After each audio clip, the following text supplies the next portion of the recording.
The night air is still. A heavy silence hangs over the besieged castle. Sentries patrol the battlements, unaware of the danger below. Deep underground, sappers dig in suffocating tunnels, metal scraping stone, breath echoing in the dark. Above, a guard yawns, oblivious to the vibrations from below. The sappers reach a cavern beneath the tower, stacking brushwood and timber, soaking it with pig fat. A torch ignites the wood. Fire roars, consuming the supports. Above, defenders feel a sudden tremor. Cracks race through the stone. The tower's weight shifts. With a thunderous crash, the corner tower collapses. Dust and debris fill the air. The breach is revealed. The siege enters its final, violent phase. The fall of a castle wall is dramatic, but the real battle is often hidden. Siege warfare was a contest of engineering, psychology and deception. Mighty fortresses could be toppled by cleverness, not just brute force. Sappers, skilled miners, were the unsung heroes, risking their lives underground. Their slow, methodical work could achieve what armies could not. Tunnels, counter-tunnels, and hand-to-hand fights in darkness were common. The besiegers had to think in 3 dimensions, seeking weaknesses invisible from above. Psychological tactics, starvation, terror and rumour were as powerful as any weapon. Siegecraft was a chess match, played over weeks or months. The mind was often the most effective weapon. We'll explore the hidden world of siegecraft, how tunnels were dug, how mines were broken. The story of a siege is one of endurance and ingenuity. Victory belonged to those who could outthink and outlast their enemy. The unseen battlefield shaped the fate of kingdoms. In siege warfare, intellect was as deadly as steel. Sapping was the art of bringing down castle walls from below. Engineers chose a hidden starting point, tunnelling beneath moats and ditches. Miners dug with small tools, supporting the tunnel with wooden beams. At the foundation they packed wood, straw and pig fat beneath the wall. Once ignited, fire consumed the supports. Rochester Castle fell this way in 1215, a testament to patient destruction.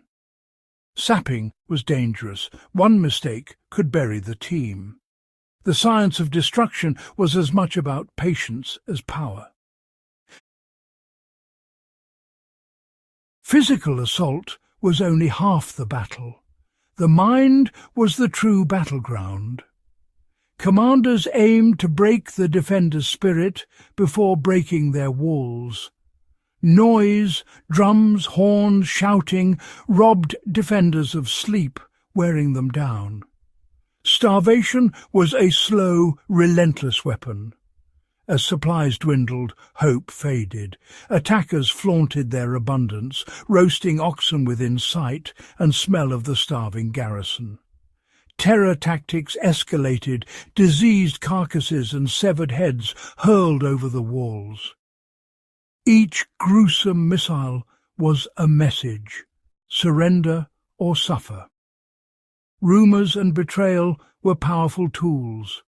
Messages promising safety or riches tempted desperate defenders. Sometimes a single traitor could open the gates, ending the siege without a fight. During the First Crusade, Antioch fell to such a betrayal. The psychological war was relentless, exploiting every weakness.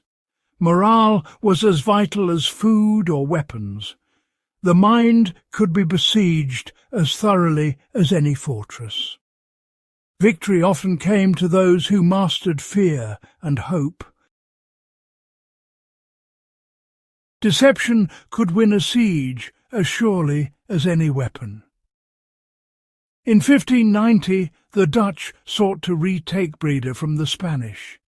70 Dutch soldiers hid inside a peat boat, risking freezing water and discovery. The boat slipped into Breda under cover of darkness. At dawn, the hidden soldiers emerged, overpowering the guards. Breda fell with minimal bloodshed, all thanks to a simple trick. The peat boat became a legend, proof that brains could beat brawn.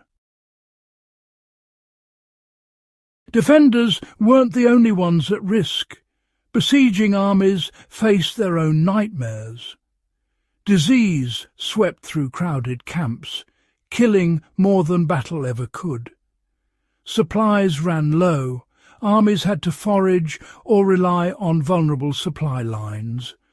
Weather turned camps into mud and misery, sapping morale. Commanders raced against time, desperate for victory before hunger or sickness struck. Relief armies threatened from behind, trapping besiegers between two foes. A siege was a gamble. Victory had to come quickly, or disaster loomed. Attackers risked everything, knowing failure meant ruin. The pressure led to rash assaults and costly mistakes. In siege warfare, the attacker's position was as precarious as the defender's. The true enemy was often time itself. Castle ruins are more than relics. They're records of conflict and ingenuity.